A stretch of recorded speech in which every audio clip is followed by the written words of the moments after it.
Dégustation littéraire. La série littérature de Chandail et Chignon. Le podcast des médiathèques de Saint-Médard-en-Jalles. Camille de Peretti, écrivaine, évoque son livre « L'inconnu du portrait » paru chez Calment Lévy. Cette rencontre se passe dans le cadre de dégustations littéraires cheminées ensemble des médiathèques de Saint-Médard-en-Jalles. Elle est animée par Véronique Morel-Miraour, enseignante en Cagne au lycée Montaigne de Bordeaux.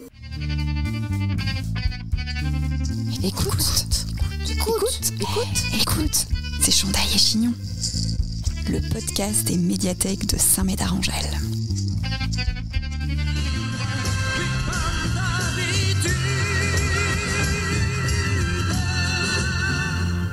Bonsoir à toutes et tous. Bonsoir. Alors Camille, cette entrée sur Claude François. C'est très impressionnant, ouais. Surtout que Claude François n'a rien à voir avec le livre, mais énormément d'importance dans ma vie. Donc c'est ça qui m'étonne beaucoup parce qu'on m'a dit tu vas voir, tu vas faire ton entrée sur une musique qui a rapport avec le livre. Donc je me dis ça va être une valse de Strauss, un truc comme ça. Et là, on me dit c'est Claude François. Je dis ah bon. Et bravo. Donc qui a trouvé Claude François? Voilà, félicitations. Alors Claude François, juste 2 secondes, parce que ça n'a rien à voir avec le livre, mais ça a un grand rapport avec ma vie. C'est que j'ai 3 enfants, et l'aîné s'appelle Auguste, il a 14 ans aujourd'hui, et c'est un petit garçon très très très très handicapé, qui a une délétion génétique qui s'appelle 22q13, et qui concrètement c'est un petit garçon qui ne parle pas, qui est très enfermé complètement dans sa bulle, qui n'est pas propre, il a des couches de jour et de nuit, il ne tient pas sa cuillère tout seul, etc. Et c'est un petit enfant qui lorsqu'il est né avait énormément de problèmes déjà et on ne savait pas du tout ce qu'il avait, et il avait ce qu'on appelle un regard traversant, donc je me mettais à 10 cm de son visage tout bébé et il ne me voyait pas. Il ne voyait pas les adultes, il ne voyait personne en fait, et on se demandait même s'il n'avait pas des problèmes de vue ou de... Enfin voilà.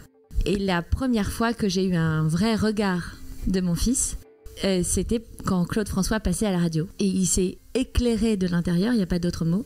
Et je me suis dit, il y a quelque chose, on va avoir une réaction. Et j'ai compris en fait que le seul moyen de communiquer avec lui, c'était Claude François. Et donc ça fait 14 ans que j'écoute Claude François. J'en peux plus de Claude François.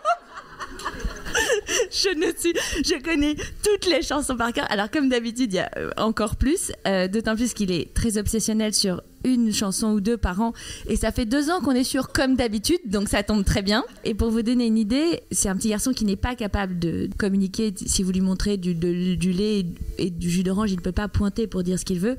En revanche, il est capable de prendre un téléphone portable, d'aller sur YouTube et de faire défiler jusqu'à Claude François et de cliquer sur Claude François, et il n'aime que Claude François, et Claude François c'est toute sa vie. Et quand il a des crises d'angoisse, et c'est souvent, il se met à pousser des cris et tout ça, je le prends contre moi. Souvent je l'amène directement dans la voiture parce qu'il aime bien les espaces très clos, et je mets Claude François à fond et il se calme et il va mieux. Et Claude fait tellement partie de notre vie que les 2 petits, quand un jour au détour d'une conversation on leur a dit comme ça que Claude François était mort, ils ne le croyaient même pas. Ils disaient mais il est pas mort. On disait mais si vous l'écoutez 50 fois par jour, mais voilà. Donc merci beaucoup pour ce comme d'habitude qui me touche beaucoup.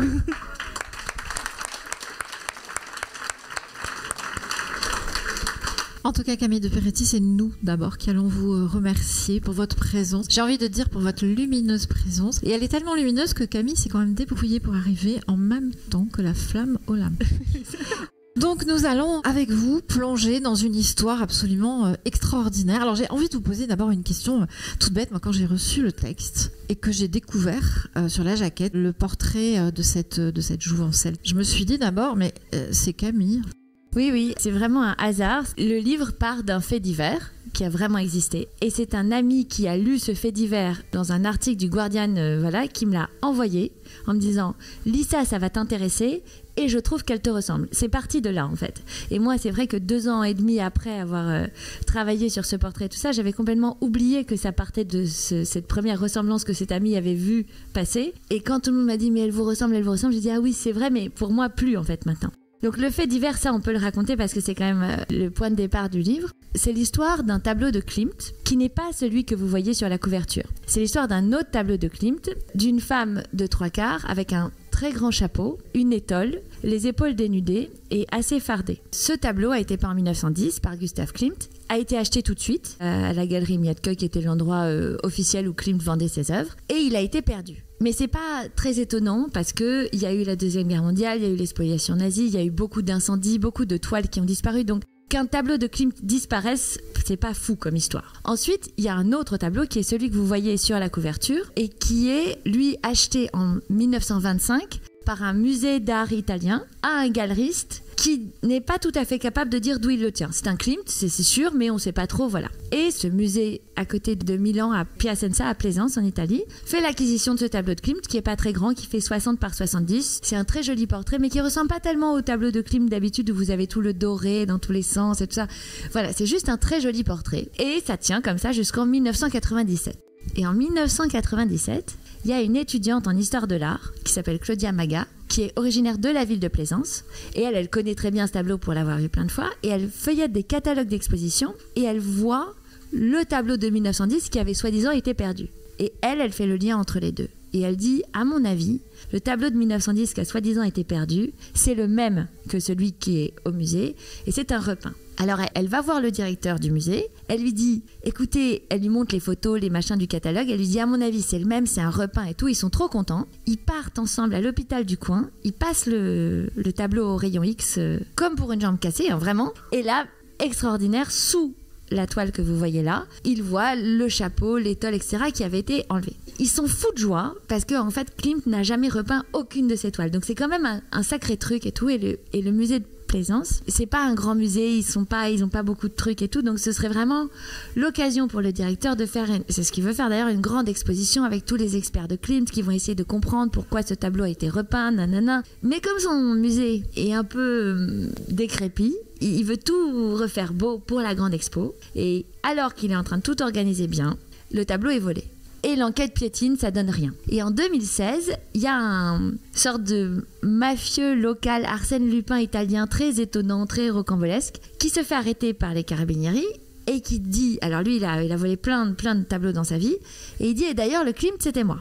Et on dit, ah bon, alors le Klimt c'était qui le commanditaire, c'était quoi? Il dit, je sais pas, mais je peux rien vous dire, mais ce que je peux vous dire c'est que quand je l'ai volé, on m'avait promis que le tableau serait restitué 20 ans après son vol. Ce qui n'a pas grand sens non plus. Et les policiers font les maths. Comme il a été volé en 97 et qu'on est en 2016, ils se disent, bon, bah, c'est l'année prochaine, quoi. Donc, ils lâchent un peu l'affaire sur le Klimt et ils s'occupent d'autres problèmes avec ce fameux voleur. Et en 2017, il se passe rien. En 2018, il se passe rien. Et en 2019, alors que le jardinier de ce musée à Piacenza est en train de tailler du lierre, et moi j'y étais, j'ai vu le buisson de lierre, j'ai tout bien vu. Il trouve, emballé dans un sac poubelle, parfaitement conservé, la toile de Klimt. Et ça, c'est en 2019 donc que cet ami m'envoie l'article en me disant, regarde, on a trouvé un tableau de 60 millions d'euros dans un sac poubelle, quoi. En gros, et ça va t'intéresser, ça intéresse tout le monde, ce genre d'histoire, on adore les histoires de tableaux. Bon. Et je commence à me dire, peut-être que ce serait un bon sujet de roman, ça. Et je commence à chercher, à creuser un petit peu, et je me rends compte, très rapidement, que personne ne comprend rien à cette histoire. Que d'abord, il y a plein de trous dans la raquette. Que d'abord, on ne sait absolument pas qui est cette fameuse inconnue du portrait. Et la théorie des experts de Klimt en 2019, maintenant je suis vent debout contre eux, je suis en train d'asseoir ma théorie, mais je pense qu'elle n'est pas si bête. Ce que les experts disaient, c'est que Klimt était très amoureux de cette femme, qu'elle était morte et que pour oublier son chagrin, il l'avait repeint. Parce que tout le monde essayait d'expliquer ce repeint. Ce qui en soi est complètement crétin. Parce que vous aimez une femme, elle meurt, et donc pour oublier votre chagrin, vous lui retirez son chapeau et son étole. Ça ne marche pas. Enfin, c'est pas comme ça que vous oubliez votre chagrin. Donc déjà, ça c'est pas très logique. Ensuite, en lisant les biographies de Klimt, en enquêtant dans le fond Klimt et tout ça, je me rends compte que Klimt a peint la première version du tableau en 1910 et il est rentré d'un voyage à Paris où il avait vu les œuvres de Toulouse-Lautrec. Et vous savez, comme les peintres s'influencent les uns et les autres entre eux et tout ça. Et la première version du tableau, vous irez peut-être voir sur Internet si ça vous intéresse, elle est très Toulouse-Lautrechienne. Elle a ce grand chapeau, elle a cette étole, elle a les épaules dénudées. Et dans la première version, en fait, elle est très prostituée. Elle ressemble vraiment aux prostituées de Toulouse-Lautrec. Alors que dans cette version-là, vous voyez, elle est très bourgeoise en fait. Elle a son petit chignon, son petit châle, elle est pas du tout prostituée.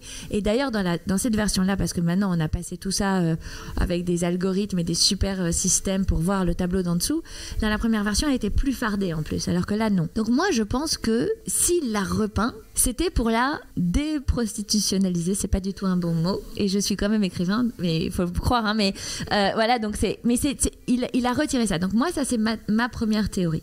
Et ensuite ensuite, la question, c'est qui était cette femme et est-ce que Klimt était amoureux d'elle? Pour avoir vraiment étudié sérieusement la vie de Klimt, je peux vous dire que, de source sûre, c'est un homme qui était très amoureux de plein de femmes. D'ailleurs, de manière très sympa, donc c'était souvent ses modèles. Elle lui disait « j'attends un enfant de toi », il disait oui, toujours. Il a payé toutes les pensions alimentaires de tout le monde. Les ayants droit de Klimt, ils sont hyper nombreux. Il a reconnu tous les enfants. Il était riche, mais enfin, c'était un peintre très reconnu de son temps, mais vraiment, il y allait, quoi.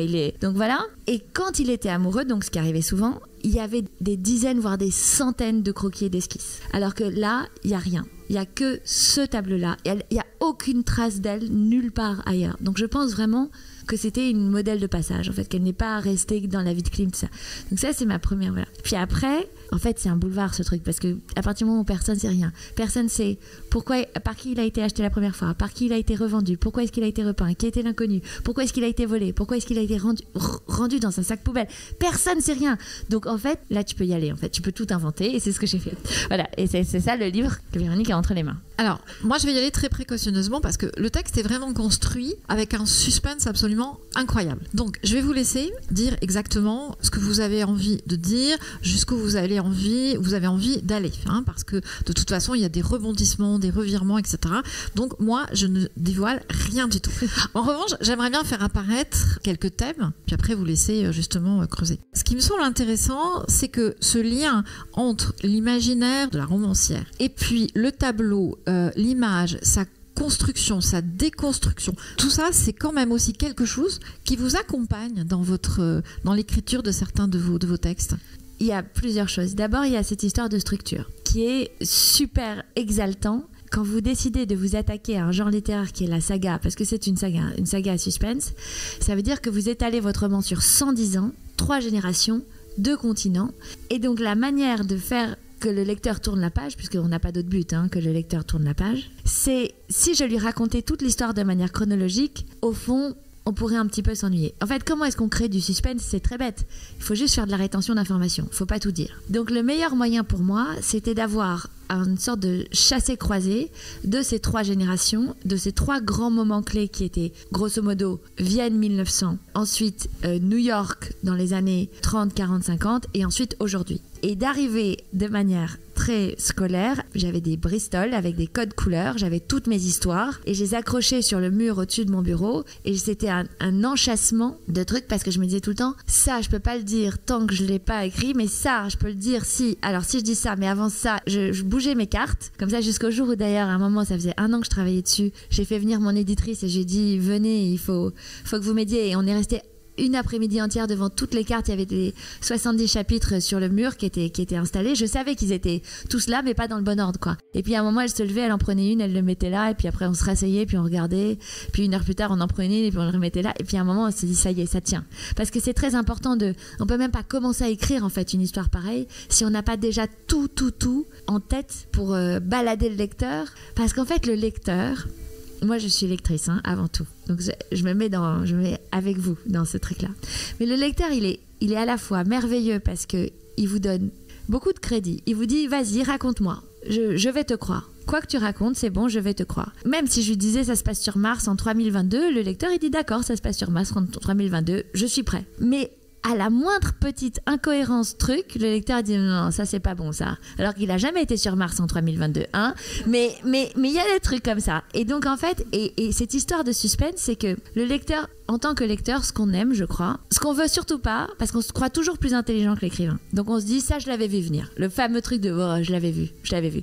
Ça on veut pas l'avoir vu venir. En même temps, si le truc arrive vraiment à la fin comme ça et on dit attends, non, ça c'est pas... Si on l'a vraiment pas vu venir, c'est pas bon non plus. Ce qu'il faut, c'est se dire si j'avais été vraiment très attentif, je l'aurais vu venir. Voilà. Et en fait, que le lecteur se dise ah, quand même, elle est forte, elle a réussi à me balader et oui, effectivement, c'est comme ça. Donc il y a cette espèce de jeu de chat et souris avec le lecteur qui est hyper exaltant quand vous faites un roman à suspense, mais c'est dangereux, quoi. Et donc ça, c'est un des trucs que j'ai préféré avec ce livre. Oui. Et après, et ça se sent. Et après, l'autre truc, c'est effectivement faire énormément de recherches pour que le lecteur sente que c'est solide ce qu'il y a derrière et que c'est pas, je suis pas en train de raconter n'importe quoi, qu'il y a une grande part de romanesque et d'inventé, mais que tout se tienne et d'ancrer en fait ma petite histoire dans la grande histoire du XXe siècle en fait. Et ça, c'était un truc très intéressant à faire aussi, mais qui demandait beaucoup de travail.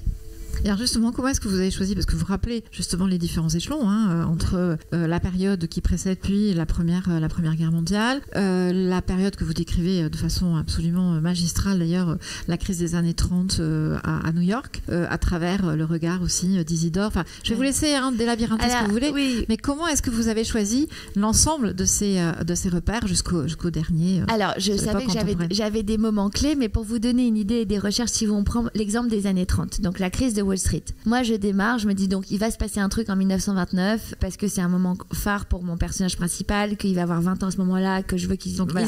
Isidore. Je connais pas grand-chose à la crise de 29. Donc qu'est-ce que je fais ? Je vais sur Wikipédia, je commence à regarder des trucs, je vais sur Internet, j'achète 1 ou 2 livres, j'achète les Mémoires d'un spéculateur, qui est un livre extraordinaire qui a été écrit dans les années 30 par un spéculateur qui avait fait fortune pendant le crash de Wall Street et tout ça. Et puis ça suffit pas. Bon, après, j'ai la chance d'avoir un mari qui travaille dans la finance. Donc je lui dis, il faut absolument que tu m'aides. Alors je sais pas s'il y a des gens qui travaillent dans la finance ici, mais quand vous travaillez dans la finance, vous avez accès à un logiciel qui s'appelle Bloomberg. Et Bloomberg, vous savez, c'est ces écrans tout noirs avec les lettres écrites, avec les cotations de bourse. Et ça remonte jusqu'en 1929. Vous pouvez avoir l'action Coca, l'action General Electric, vous pouvez avoir toutes les cotations exactes. Donc je dis à mon mari, je voudrais que tu m'aides parce que je veux expliquer les mécanismes du crash financier et surtout un mécanisme spécifique qui s'appelle shorter des actions, c'est-à-dire parier sur des actions à la baisse, donc gagner de l'argent quand ça tombe. Ce qui n'est pas si logique. Enfin, on se dit si ça monte, normalement on gagne, mais là il faut que ça baisse pour gagner. Donc je demande à mon mari de m'expliquer tout ça et tout ça. On s'engueule. Je lui dis... Tu sais quoi, le plus simple, c'est que tu l'écrives, le paragraphe. Il me dit, non mais comment ça ? J'ai dit 17 ans de mariage, t'es pas capable de m'écrire un paragraphe ? Ah, quand même, bon, bref, donc tout ça se passe très bien. Finalement, il écrit le paragraphe, quand même. J'ai un petit peu de levier dans la maison. Et on le donne à l'éditrice qui me dit, on ne comprend rien. Donc lui était hyper vexé. Parce que c'est ça le problème, c'est que en fait on veut à la fois faire quelque chose qui soit, parce que je vais pas embêter mon lecteur avec des mécanismes financiers non plus, mais si vous lisez ce paragraphe, enfin ce chapitre entier, sachez en tous les cas que même les commissions bancaires sont justes au centime près, quoi. On a tout calculé. Donc je veux que mon lecteur il sache que j'ai fait le boulot derrière et donc que si Isidore il gagne, ce soit pas complètement bizarre ou fou, que le lecteur se dise oui effectivement ça a l'air de tenir, même si vous y connaissez rien en finance, ce qui moi était mon cas. Donc c'est tout un jeu et c'est toujours cette histoire de recherche, il faut les faire mais il faut pas embêter le lecteur avec, et c'est passionnant parce que ça veut dire que vous vous plongez dans des univers complètement différents à chaque fois. Enfin, j'ai fait ça pour tous mes livres, mais pour celui-ci c'est vrai que plus particulièrement pour Vienne 1900, pareil, j'ai fait des recherches formidables. Il faut m'arrêter parce que quand je commence à parler après c'est fini. Non mais par exemple pour Vienne, évidemment j'ai lu Zweig, j'ai lu Schnitzler, j'ai lu tous les Georg Trakl que j'ai découvert, que je connaissais pas du tout, les grands auteurs viennois. Qui a un petit peu un fil rouge aussi, oui, qui revient. Et qui est un poète. En fait c'est le Rimbaud autrichien. Moi je le connaissais pas, mais pour les Autrichiens il est très très célèbre et c'est un poète extraordinaire. Et donc dans mes recherches sur Vienne, je me rends compte qu'en 1905 le best-seller a été écrit par une femme. Je me dis, c'est intéressant ça. Qui a écrit le best-seller 1905 à Vienne, enfin en Autriche, pardon. C'est une femme qui s'appelle Madame Prato. Et je me rends compte qu'en fait, c'est un livre de cuisine. C'est le Ginette Mathieu, vous connaissez Ginette Mathieu, je sais cuisiner, voilà, c'est ça, c'est le Je sais cuisiner autrichien. Alors je le commande, le truc arrive, c'est un énorme bouquin, énorme, enfin très épais, relié en cuir et tout, avec des gravures à l'intérieur. Et je dis aux enfants, ce soir c'est schnitzel. Donc en fait j'ai voulu cuisiner parce que je voulais avoir dans le ventre la même chose que mes personnages. Donc on a cuisiné autrichien. Après les enfants en avaient vraiment marre, mais c'était sympa quand même. Mais vous savez que vous m'avez parlé du livre que j'ai écrit sur le XIIe siècle. Donc là il y a quasiment eu divorce parce que là je suis partie dans la cuisine du XIIe siècle et là plus personne voulait dîner à la maison. C'était atroce. Mais je fais ce genre de choses, c'est-à-dire que je vais vraiment jusqu'au bout du truc et je vais chercher des anecdotes, des choses importantes et je veux me mettre dedans, quoi. En fait, c'est ça.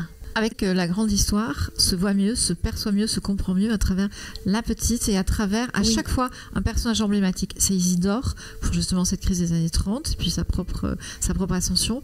C'est sa mère, Martha, pour la Première Guerre mondiale. Et ça, c'est quelque chose qui traverse justement le texte et qui me semble vraiment fondamental. Et c'est ce qui fait que aussi, on part vraiment, j'ai envie de dire, corps et bien avec vous dans ce texte. Ouais, merci. Mais Martha, par exemple, l'idée de Martha, elle est venue grâce à Zweig. Alors, il y a un livre de Zweig qui s'appelle Le Monde d'hier. Je ne sais pas si vous l'avez lu. C'est juste un des plus beaux textes. C'est vraiment achetez-le avant d'acheter celui-là. C'est vraiment génial. Non, mais c'est merveilleux. C'est Zweig, voilà. Mais Le Monde d'hier, c'est un très très très beau livre.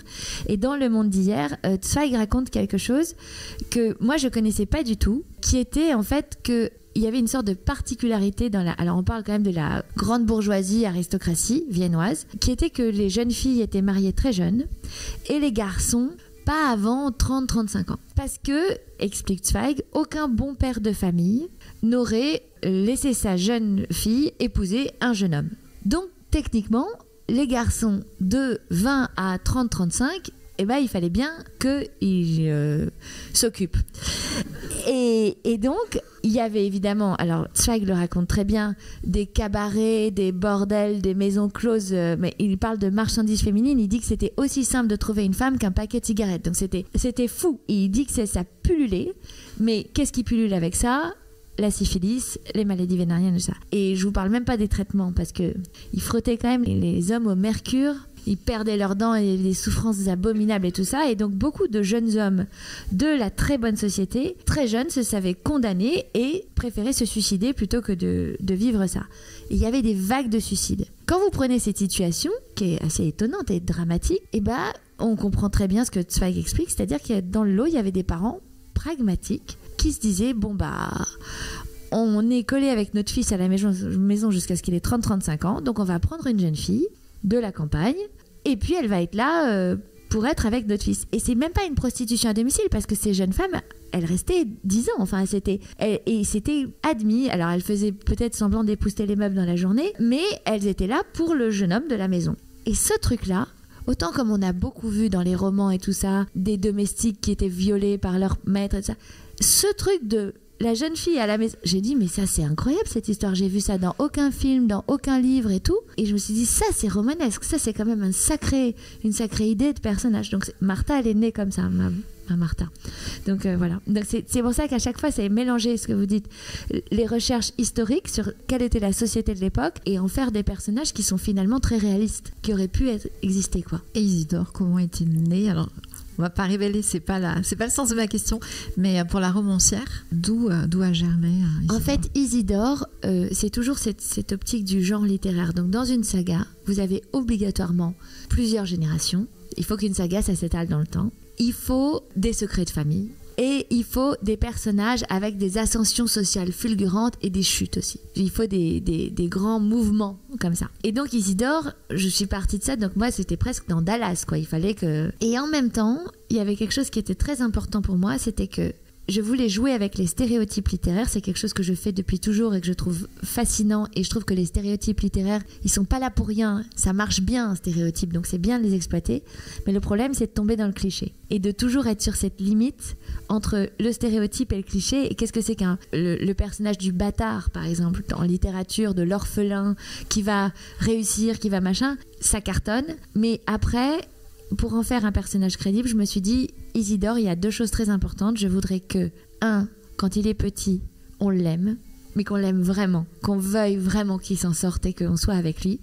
Et je voudrais que la vie fasse que lorsqu'il vieillit, on l'aime plus tant que ça. Parce que, en fait, je pense que la vie nous change. Et je pense aussi que, en fait, beaucoup de gens disent, c'est un grand truc que les gens me disent à moi depuis très longtemps, ce qui ne vous tue pas vous rend plus fort. Et c'est un truc qui m'énerve un peu. Voilà, pour vous dire la vérité, cette grande phrase que tout le monde vous sort, mais vous savez, ce qui vous tue pas vous rend plus fort. Je suis pas si sûre que ça en fait. Je pense que ce qui vous tue pas vous fracasse bien quand même, et c'est pas sûr que ça vous rende plus fort. Et donc mon Isidore, il est parti de ça en fait. Voilà. Mais si je peux me permettre, alors effectivement, il y a le moment où on dira rien, mais il y a le moment où on l'aime moins, puis on le re-aime quand même à la fin. Oui, parce que c'est mon Isidore quand même. Voilà. Je peux pas. Et puis parce qu'on aime aussi les personnages avec leurs failles et qu'on comprend aussi. On sent très très bien que là, quand même, à un moment moment donné. Hein, bon. Ouais. Il me semble, et là aussi je vais avancer précautionneusement et vous laisser dévoiler ce que vous voulez, mais il me semble que vous avez écrit aussi sur la construction justement de l'identité en rapport avec la filiation, et parfois la filiation improbable. Oui, ça c'était quelque chose de très important pour moi, de parler de la recherche de la recherche des origines, la recherche des identités et tout ça. C'est arrivé un petit peu tard dans la construction du roman et tout d'un coup ça m'est apparu et je me suis dit mais oui, bien sûr que ce personnage-là il recherche ses origines. Et à ce moment-là, je suis... Alors c'est bizarre comme votre vie personnelle vous rattrape toujours. En fait, quand on est écrivain, on se dit qu'on va écrire un truc qui n'a rien à voir avec notre vie, que ça va être notre espace de liberté et qu'il n'y aura rien de nous et que voilà. Puis en fait, on se fait quand même rattraper parce qu'on tient le stylo, donc on peut pas trop faire autrement. Et c'est vrai que donc, comme on a démarré avec Claude François, on peut continuer. Avec notre fils qui est 22Q13, ça fait des années que mon mari et moi, on est à force copains avec des généticiens. On traîne dans le milieu de la génétique, c'est un drôle de milieu et c'est un milieu absolument fascinant. Et je me suis posé la question de l'ADN et de la découverte de l'ADN. Donc d'ailleurs le livre est dédié à Rosalind Franklin qui est la femme qui a découvert la structure de l'ADN, sauf que la pauvre elle n'a pas publié ses travaux, elle s'est fait choper son idée par 2 méchants. Mais il y a quand même pas mal de gens aujourd'hui qui essayent de militer pour qu'elle soit à nouveau comme la femme qui a trouvé la structure de l'ADN. Et donc je me suis dit, au début l'ADN ça servait à quoi? Et dans les procédures judiciaires, tout de suite c'était pour trouver les meurtriers, avec les gouttes de sang, etc. Et je me suis dit, quelle a été la première femme à utiliser l'ADN pour faire une reconnaissance de paternité? C'était une idée de génie au fond, parce qu'il y a eu quand même des siècles d'hommes qui... Alors ils n'étaient pas tous comme Klimt, mais des siècles d'hommes qui disaient non, il n'est pas de moi. Et on ne pouvait pas. Alors que maintenant, c'est un petit peu plus compliqué de dire que de dire avec l'ADN, c'est pas de moi. Et ça, c'était quelque chose qui m'intéressait. Et alors, pour revenir à cette histoire d'ADN et de sang et tout ça, et pour vous faire un petit peu partager le travail de l'écrivain, c'est que quand on se lance dans un truc comme ça, auquel on connaît rien, enfin, on cherche, et puis finalement, on trouve une personne. Alors moi, dans mon cas, c'était quelqu'un qui était morpho-analyse de sang. Il faut savoir que c'est un métier. Donc les morpho-analyses de sang, c'est des gens qui ont pour métier d'analyser des taches ou des gouttes de sang dans toutes les histoires de crimes non élucidés et tout ça. Et j'ai eu la chance d'avoir 1 heure au téléphone le chef de toutes les taches de sang de l'Europe. Il est basé à Marseille et c'était un monsieur extraordinaire et donc je demande à Kalman Levy de m'organiser une rencontre avec lui et tout ça. Et très sympa, donc je lui explique mon problème parce que j'avais plein de problèmes moi pour écrire le livre. Hein. C'était pas facile de faire que tout s'emboîte. Et il me dit, attendez, bon, vous savez ce qu'on va faire ? Je vais poser le téléphone. Donc j'entends qu'il pose le téléphone.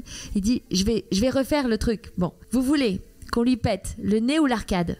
Alors j'ai dit, on lui pète ce que vous voulez. Moi, ça me gêne pas. Donc il me dit, on va lui péter l'arcade, ça saigne mieux. J'ai dit, mais oui, bien sûr. Mais vous savez pas ça dans la vie, que ça saigne mieux les arcades, ce genre de truc.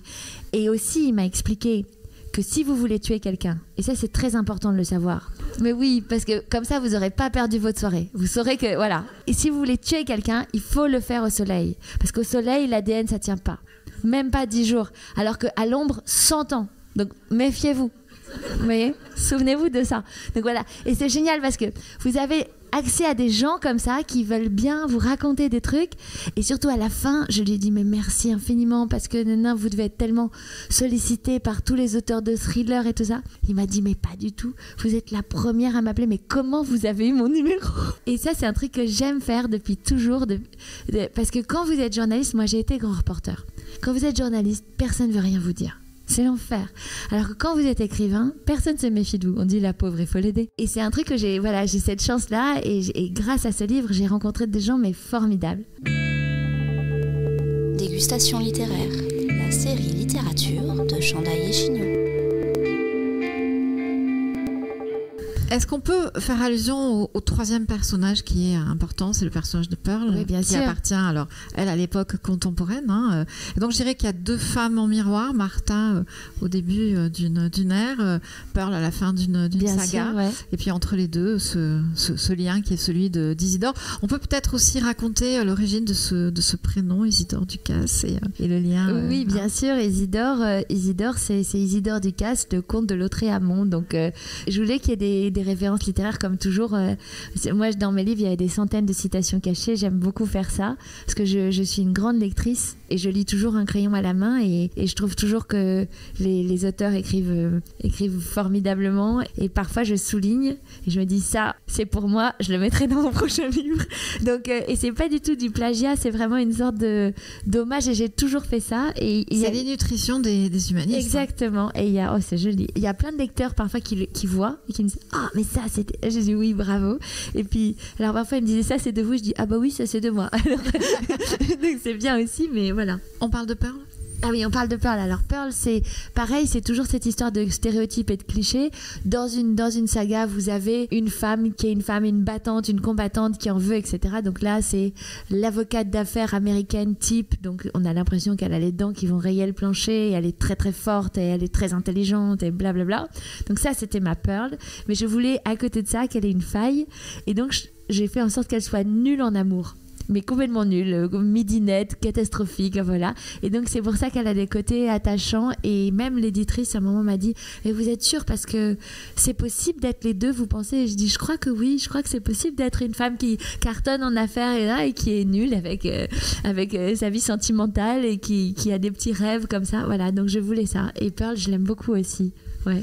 Il me semble qu'il y a un point commun entre Martha et entre Pearl, et quelque chose peut-être qui vous intéresse à observer comme romancière, c'est la manière dont on maîtrise ou pas les codes d'une société. Oui. Je pense à la scène de Martha accompagnant son petit garçon, lui offrant un chocolat chaud en Vienne après lui avoir acheté ce petit ruban bleu, et est-ce qu'il va pouvoir ressembler à un petit enfant de la bourgeoisie. Et puis Pearl qui, entrant évidemment dans ce milieu des avocats d'affaires, se trouvant confrontée aussi aux codes des New-Yorkaises, et tout à coup en fait, alors comment on acquiert ces codes, et en fait est-ce qu'ils sont si importants que ça ?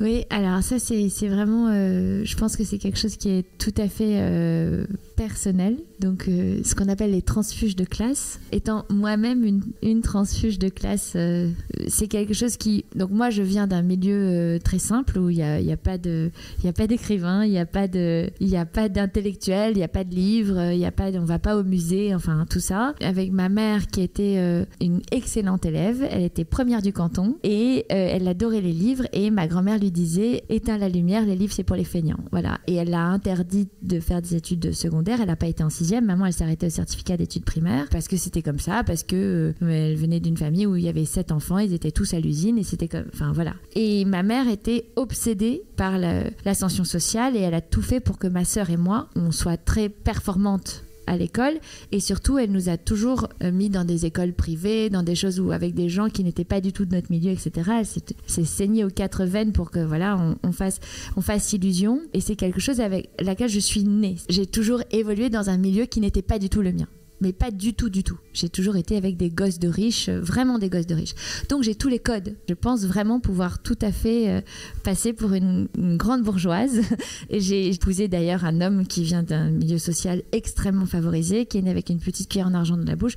Et nos enfants aujourd'hui sont voilà, dans ce milieu-là et tout ça. Mais moi, j'ai toujours ce truc en moi. Et surtout, il faut savoir que ma mère, qui était obsédée par cette ascension sociale, nous disait à ma petite sœur et à moi avant chaque examen, mais elle s'asseyait sur le bord de notre lit et elle nous disait « Souvenez-vous les filles que votre grand-père, donc son père à elle, signait avec une croix, et souvenez-vous toujours de ça. Souvenez-vous du chemin parcouru. Donc quand vous devenez écrivain et que vous avez eu une mère qui a passé son temps à vous dire il signait avec une croix, c'est un truc énorme quoi. Donc et à côté de ça, il fallait le cacher aussi. Enfin, c'était pour nous, il fallait toujours nous en souvenir, mais il fallait pas le dire. Et je pense que finalement, dans mon entourage actuel, très peu de gens le savent ça. Mais dans mes livres, j'en parle tout le temps. Parce que avoir les codes, et moi j'ai vraiment été sauvée par un professeur de français. Enfin, moi je suis tombée dans les livres grâce à un professeur de français qui était extraordinaire, qui a changé ma vie et qui m'a dit vous êtes faite pour lire, vous êtes faite pour les études, faut y aller, enfin voilà. Et c'est pour ça que j'ai tellement je sais que vous êtes professeur de français, mais j'ai une admiration sans borne pour les professeurs, parce que c'est vraiment des gens qui changent votre vie sans blague quoi. Enfin, moi c'est les études qui m'ont sorti de tout ça, même si ma mère était très déçue que je sois écrivain parce qu'elle était là, oh là là, tous ces efforts pour ça. tu voulais pas être banquière, non, bah voilà. Donc non, il faut comprendre ça, c'est-à-dire que c'est vrai que dans le milieu social d'où je viens, écrivain, c'est pas cool, quoi. Enfin, elle se dit... et justement, maman disait toujours, tu voulais pas être avocate d'affaires. Donc, c'est pour ça que Pearl, elle est avocate d'affaires. Elle a réussi, ma Pearl. Elle gagne des thunes. Voilà, mais c'est ça qu'il faut voir. Mais bon, je pense qu'aujourd'hui, et même là, quand même, pour vous donner une toute petite idée, je viens de gagner 5 prix littéraires. Et mon oncle, qui est une personne merveilleuse, que j'adore, m'a écrit bientôt le prix Goncourt. Et il l'a écrit Gongour. Et j'étais là, yes, voilà. Ça, c'est ma famille. Le prix Goncourt, il est bientôt. Donc, c'est de là que je viens. Et c'est vrai que j'ai mis très longtemps à être capable d'en parler en public comme ça, parce que, en plus de ça, je m'appelle Camille de Peretti, il y a une particule, il y a tout un truc. Je ressemble à une poupée Barbie, donc je peux très bien faire illusion. Mais il y a un moment où c'est bien pour moi d'accepter de le dire, et surtout grâce à ce livre. Et Isidore aussi, il a des problèmes avec ça.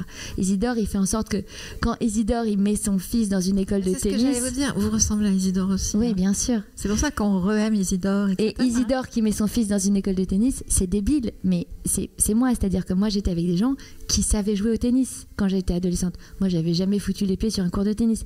Et aujourd'hui, mon fils est champion de tennis, évidemment. Il me dit, mais pourquoi? Je dis, parce que tu vas au tennis. Bah, c'est important que tu ailles au tennis. Tu m'embêtes pas, tu vas au tennis. Et parce que moi, je veux pas que mon fils se retrouve adolescent en sachant pas ce que c'est, que même pas compter les points, vous voyez, ce genre de truc. Et donc la littérature, c'est une façon de transgresser tout ça. Bien sûr, hein, la littérature, c'est un merveilleux espace de liberté, et puis ça permet de transcender tout ce que vous êtes. C'est génial, la littérature, pour ça. Et quand même, qu'est-ce que ça fait de recevoir tous ces prix en rafale? Parce qu'il y a beaucoup de prix. En rafale. Voilà, mais si, en rafale, hein, qui sont arrivés les uns après les autres. Bah, c'est génial, parce que c'est mon 9e livre. Et donc, et puis en plus, ça, c'est des prix populaires. C'est des prix, les prix des maisons de la presse, c'est un prix très populaire. C'est pas un prix chic germano-pratin du Café de Fleurs ou je sais pas quoi. C'est un vrai prix. Donc, c'est un prix qui fait vendre. Enfin, c'est super, quoi. Donc je suis hyper contente, je suis pleine d'endorphines là, c'est vrai. Hein. Et quelles sont les réactions de vos lecteurs? Parce que bon, le texte est sorti il y a déjà quelques mois, donc il a déjà commencé à faire un petit bout de chemin. Et quelles sont les réactions auxquelles vous vous attendiez pas forcément des lectrices et des lecteurs? C'est que des réactions hyper gentilles, mais c'est vrai que d'habitude j'avais un lectorat plutôt peut-être plus intello, avec des gens qui aimaient bien, par exemple, le fait que j'ai écrit un roman oulipien, parce qu'à chaque fois en fait je m'attaque à des genres littéraires différents et il y a toute une démarche littéraire derrière et tout ça, donc ça j'étais plus reconnue pour ça.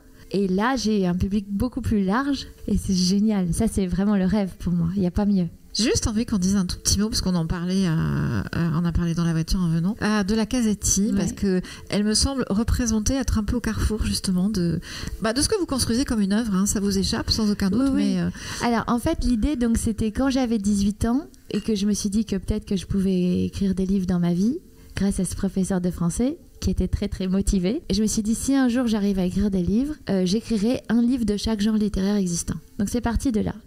Donc mon premier livre c'était une autofiction, mon deuxième c'était un roman épistolaire, mon troisième c'était un roman oedipien, donc écrit sous contrainte mathématique. Ensuite j'ai écrit une biographie, donc ça c'est la Casati. J'ai écrit un roman naturaliste, un roman surréaliste, un roman beatnik, un roman... Et en fait l'idée c'est d'avoir 80 ans et d'avoir écrit, il me reste encore le thriller, le roman policier, le roman de science-fiction, l'heroic fantasy, le recueil de poèmes, la pièce de théâtre, le roman érotique, l'horreur, je vais le garder vraiment pour la fin, ça va être atroce. Et c'est ça, et donc à chaque fois ce que je fais, c'est vraiment une démarche. Donc je prends d'abord le genre, je m'attaque au genre. Donc si on prend par exemple la Casati, c'est très simple, la Casati c'est une biographie. Donc là c'est le genre de la biographie, c'est vous allez dans les archives, enfin vous lisez des biographies déjà, vous regardez ce qui est bien et pas bien en biographie, ce qui marche pas. Moi dans mon cas, pour la Casati, la meilleure biographie que j'ai jamais lue c'est celle de Chicago May, qui est écrite par une femme qui s'appelle Nuala O'Fallon. Et ce que j'ai adoré dans la biographie de cette Chicago May, qui était une sorte de Calamity Jane, une gangster extraordinaire qui braquait des banques et tout, enfin c'était une femme dingue. Et ce que j'ai aimé dans la biographie, c'est que la biographe mettait des chapitres où elle expliquait au lecteur comment elle avait trouvé les informations. Parce que je trouve que quand on lit une biographie, on se demande toujours comment est-ce qu'il sait, comment est-ce qu'il a fait pour trouver le truc et tout ça. Et je me suis dit, si j'écris une biographie, c'est ça ce que je vais faire. Donc dans la Casati, il y a évidemment toute la vie de la Casati, qui est une marquise qui a vraiment existé, et qui a été la femme la plus portraitisée dans l'art après la Vierge Marie et Cléopâtre. Il y a 123 peintres qui ont fait son portrait, et elle est complètement tombée dans les oubliettes de l'histoire. Elle a une vie incroyable. Donc ça, le personnage, je me suis dit, ça c'est un bon personnage, on y va. Et après, j'ai été dans les archives, j'ai cherché, j'ai eu des moments où il se passait rien. Je me disais, mais sur 10 ans de sa vie, j'avais pas aucune info. Enfin, puis parfois j'avais beaucoup d'informations, donc c'était ça. Et je voulais que mon lecteur sache ça. Donc je me suis dit, je vais pas trahir, je vais vraiment lui dire, ça j'ai trouvé, ça j'ai pas trouvé, ça j'ai machin. Donc c'est comme ça que j'ai écrit cette biographie. Mais si on prend par exemple le roman que j'ai écrit qui s'appelle Blonde à forte poitrine, qui est un roman naturaliste. Donc là, c'est une autre démarche. Donc là, il faut lire le manifeste naturaliste de Zola, il faut lire tout Zola pour être vraiment dans le naturalisme. Après, j'ai choisi mon préféré qui était Nana. Je ne sais pas si vous l'avez lu, mais c'est superbe.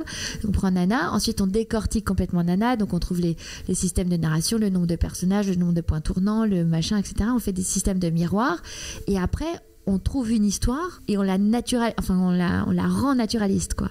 Et c'est très intéressant du point de vue de l'écriture, parce que Zola, il dit que l'écrivain naturaliste, c'est celui qui tient son stylo comme un scalpel, donc c'est vraiment une écriture de la chair et tout ça. Et ça fait un roman qui en fait est un roman miroir de Nana, mais normalement le lecteur s'en rend pas compte. Le lecteur, il lit Blonde à forte poitrine, il a vraiment l'impression que c'est l'histoire d'une playmate qui se fait opérer des seins, et voilà, c'est juste ça.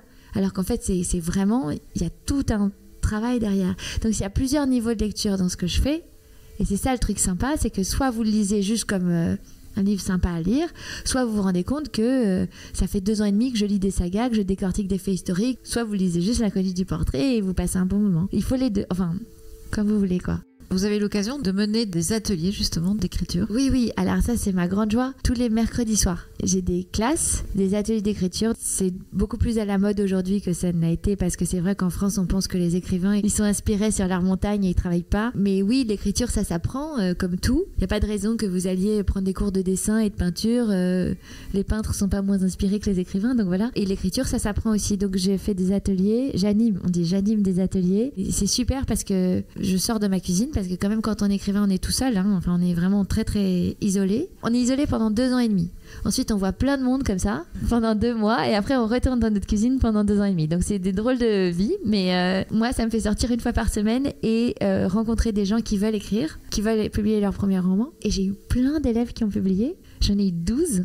Donc je suis hyper fière d'eux. J'ai une rangée sur ma bibliothèque avec mes bébés, et c'est ma grande fierté. Et surtout je leur dis parce que moi je fais que 10 séances avec eux, et après ils doivent aller écrire, hein, parce que de toute façon l'écriture c'est la solitude. Donc on est ensemble pendant 10 séances et après ils vont écrire. Et je leur dis, quand vous allez publier, vous avez intérêt à me mettre dans les remerciements, mais pas au bic là. Vous imprimez les remerciements, vous mettez mon nom imprimé, parce que les gens sachent bien que j'étais là avec vous au début du livre, voilà. Et c'est une grande fierté, une grande joie de se dire qu'on est là pour faire cette espèce de petite pouce dans le dos en disant tu peux le faire, quoi.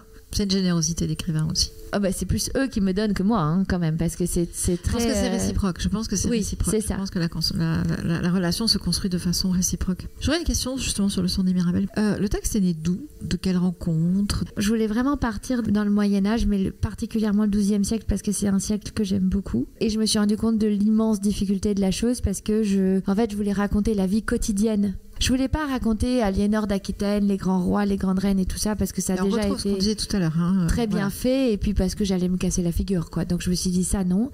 Mais je me suis dit, je veux la vie quotidienne au XIIe siècle. Et je me suis rendu compte que tout était un problème. C'est-à-dire que votre héroïne, vous la faites rentrer dans une chambre, et là vous dites, attends, est-ce que tu as ta propre chambre déjà? Alors, est-ce qu'elle dort avec d'autres gens? Est-ce qu'elle dort dans le même lit? C'est comment un lit? Est-ce que c'est un cadre en bois? Est-ce qu'ils dorment sur le sol? Est-ce qu'en fonction de leur truc? Alors, est-ce qu'ils ont des matelas? Est-ce que c'est de la paille? Est-ce que c'est du crin? Est-ce qu'ils ont des couettes? Est-ce qu'ils ont des tricots? Est-ce qu'ils ont tricoté des couvertures?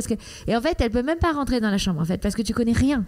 Donc c'est terrible. Et c'est pareil pour toutes les scènes. Et donc en fait, ça m'a demandé énormément de recherches. Et plus j'étais dans mes recherches, et plus je lisais des thèses, mais pas possible, de gens qui ont passé leur vie sur justement dormir au Moyen-Âge. Enfin, il y a des gens extraordinaires. Les méthodes de cuisson au Moyen-Âge, les épices, les machins, parce que vous vous rendez compte que telles épices n'étaient pas là parce qu'elles n'étaient pas encore arrivées d'Orient, parce que les routes n'étaient pas encore ouvertes, ou alors les croisades qui ont rapporté certaines choses, enfin, qui n'ont pas été très bien pour plein de choses, mais qui ont quand même permis justement l'arrivée de certaines épices, de certaines fleurs, les roses par exemple. Il n'y avait pas de roses en Europe. Elles arrivent d'Orient, les roses. Enfin, plein de choses comme ça.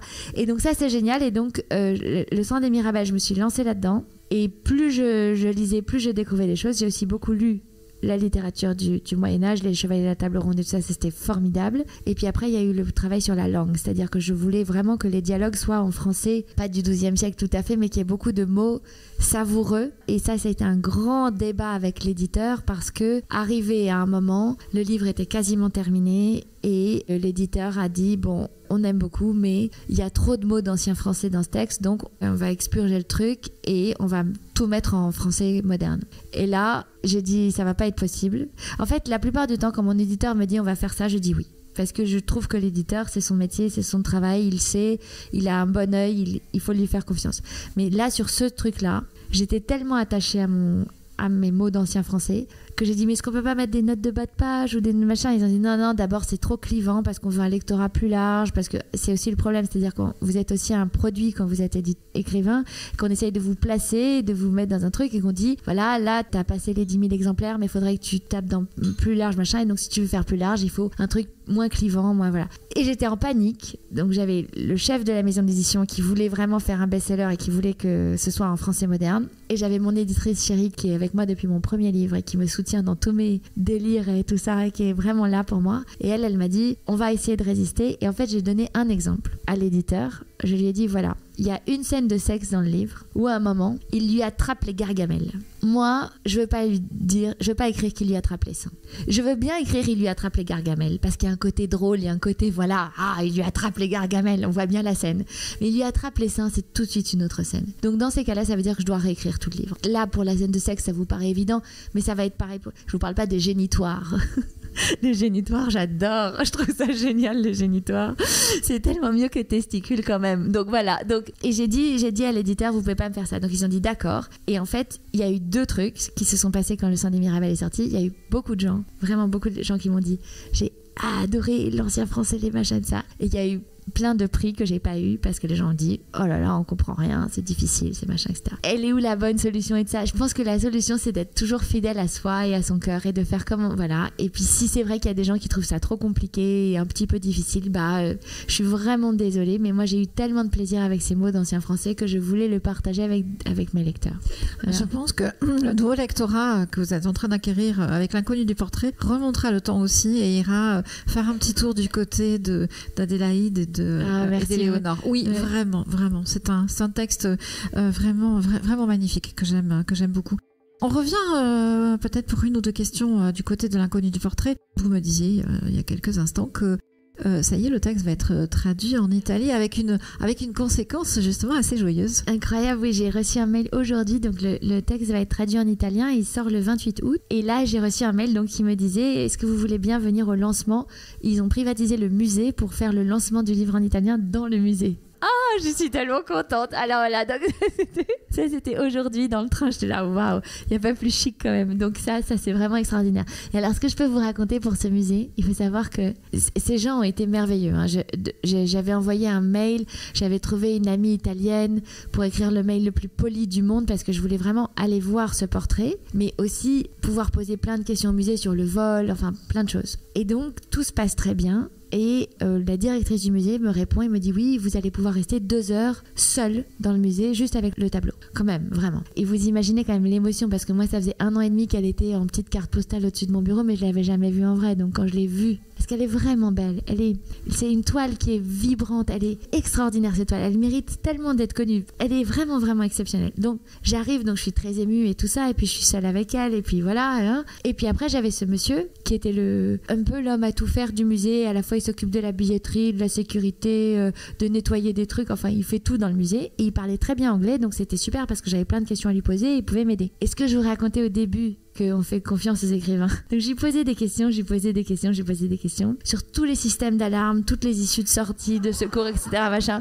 Je comptais mes pas, enfin moi et il parlait, et puis à l'italienne avec les grands gestes comme ça, là. Et à un moment, il a arrêté de parler et il s'est dit mais qu'est-ce que je suis en train de raconter à cette fille qui va voler le tableau, quoi. Pour la 2e fois, c'est sûr, elle va le voler. Et donc c'était génial parce que j'ai senti qu'il y avait une espèce de twist dans son regard et il s'est dit mais stop là, stop. Et donc c'était vraiment formidable. Mais donc le musée a été génial pour moi et c'est vrai que là, faire le lancement italien dans le musée, c'est juste incroyable. Et je pronostique, moi, que dans quelques temps, les gens iront à Plaisance et demanderont où est le tableau, où est L'inconnu du portrait de Camille de Peretti. J'aimerais peut-être finir sur quelques-uns de vos mots, si vous me le permettez. J'aimerais bien lire un petit extrait de ce moment où Martha amène son fils prendre un chocolat. La fête des saints Pierre et Paul était une cérémonie splendide et la grande cathédrale Stephansdom, avec son toit décoré de losanges, était certainement la chose la plus impressionnante qu'Isidore ait jamais vue. Les Viennois étaient venus en nombre prier pour la mort de l'ennemi et leur chant s'était élevé avec ferveur. Martha avait fait brûler quelques cierges à Stephansdom, mais cela datait d'avant la naissance d'Isidore, et aujourd'hui, tout lui paraissait nouveau. Pendant 6 années, elle et son fils n'avaient pas quitté la petite ville de Lobendorf. Été, automne, hiver, printemps, les jours s'étaient succédés dans une danse de fatigue, et elle avait tenu bon. Se lever, s'habiller, s'occuper de l'enfant, travailler pour payer le loyer de la chambre, payer la boulangère et l'épicier, nourrir le petit, aller au lavoir, à la messe, au lit, et recommencer. Mais aujourd'hui, c'était la fête. À la sortie de l'église, elle se tourna vers Isidore et lui dit qu'elle allait l'emmener dans un endroit extraordinaire. « J'espère que tu t'en souviendras toujours. » Et le fils découvrait une autre mère insoupçonnée qui savait prendre le train et se diriger dans les dédales des rues de l'immense ville. Une femme qui voulait lui fabriquer des souvenirs de joie. Cette mère-là était la plus fantastique du monde. Ils passèrent devant des fontaines décorées de statues d'or, des vitrines de magasins étincelées au soleil et les belles automobiles rutilées. De cela aussi, Isidore se souviendrait. Les messieurs avec leurs canotiers et les femmes avec leurs grands chapeaux l'éblouissaient. Ils tournèrent à l'angle de Straussgasse et Martha poussa la double porte du café central. « Si vous voulez bien me suivre. » Le serveur les mena à leur place. Peut-être la jeune ouvrière endimanchée n'était-elle pas si à l'aise qu'elle voulait en avoir l'air. Mais son enfant lui donnait du courage. Elle se demanda un instant si avec son ruban bleu, Isidore pouvait passer pour un petit aristocrate dont elle aurait été la nurse. Mais il était trop évident qu'il n'était pas de ce monde. L'enfant ouvrait des yeux ronds comme des billes et gardait la bouche ouverte. Ils s'assirent devant le guéridon de marbre rouge qu'on leur avait désigné. Au-dessus de leur tête, des dizaines de lustres pendaient des arcades grandioses. En pleine pénurie, ce lieu faisait figure d'îlot d'abondance. Il y avait même des pâtisseries exposées sur un immense comptoir à l'entrée. Cette magnificence avait un prix. Martha tenta d'avoir la voix la moins blanche possible quand un autre serveur s'avança vers eux. « Nous prendrons 2 chocolats chauds, s'il vous plaît. » La mère et le fils attendirent sagement. Isidore regardait les frises de petites étoiles sur fond de marbre bleu qui ornaient les colonnes. Les tasses de porcelaine arrivèrent avec la chocolatière et les 2 coupelles de crème. Martha versa le chocolat, brun, épais, brûlant. Puis elle montra comment il fallait prendre un peu de crème fouettée avec la cuillère en argent et la tremper dans le chocolat. Isidore porta ce délice à ses lèvres, ses yeux brillaient de plaisir. La chaleur l'emporta sur les premières sensations. Le goût métallique de la cuillère lui sembla irréel. Puis vint l'onctuosité de la crème qui fondait sous son palais et la douceur se mêlant à l'amertume. S'il avait osé, il aurait ri de gourmandise. Mais l'instant était si solennel et il avait peur d'en renverser et de faire une petite tache sur son ruban bleu. L'air au-dessus de sa tasse lui sembla plus léger. La cuillère récolta à nouveau un petit nuage alvéolé, plus délicat qu'une plume, avant de plonger dans le lac brillant et sombre qui l'attendait. C'était une boue merveilleuse et sucrée qui lui coulait dans la gorge, et une impression générale de temps suspendu se grava en lui. Le tintement des verres et des tasses alentour, le bruissement indistinct des clients attablés, et le regard empli de douceur de sa mère qui contrastait tant avec celui des jours ordinaires, voit lui apparaissait comme une femme fatiguée. Martha observait son fils de toute son âme. Elle voulait inscrire cet instant de délectation pure dans l'immense édifice de ses souvenirs, comme on l'aurait fait d'un baiser, un baiser de chocolat et une envie de se lécher les doigts. On n'oublie pas votre prose et les images qui en découlent. C'est un tableau merveilleux. Merci infiniment pour cette inconnue du portrait. Merci beaucoup Camille.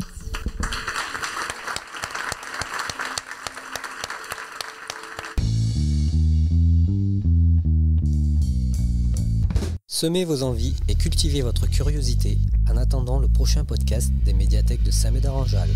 Abonne-toi. Dégustation littéraire. La série littérature de Chandaille et Chignon. Le podcast des médiathèques de Saint-Médard-en-Jalles.